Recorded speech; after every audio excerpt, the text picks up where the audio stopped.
ঐতিহ্যবাহী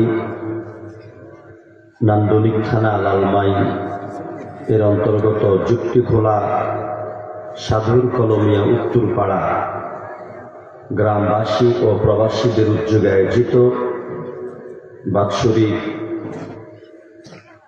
তাফসীরুল কোরআন মাহফিলের সম্মানিত সভাপতি, বিশিষ্ট আলেমে দ্বীন, অসংখ্য আলেমদের মাথার মুকুট, বক্সগঞ্জ ইসলামী আলী মাদ্রাসার সম্মানিত অধ্যক্ষ, আমার অত্যন্ত শ্রদ্ধাভাজন মৌলানা মুহাম্মদ কামাল উদ্দিন সাহেব হাফেজাহুল্লাহ, মঞ্চপ্রবিষ্ট আছেন এই মাটির গর্বিত সন্তান,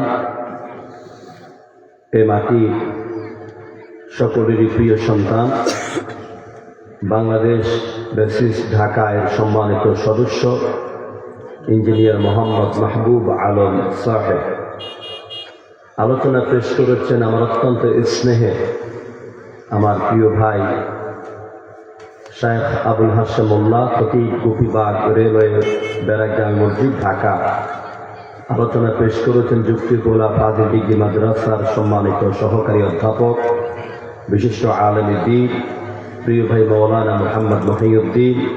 কথা বলেছেন জয়াক কলেজ নোয়াখালীর প্রভাষক মৌলানা ইসমুল হাসান সহ অন্যান্য আমন্ত্রিত উলামায়ে কেরাম, বিশেষ অতিথিবৃন্দ।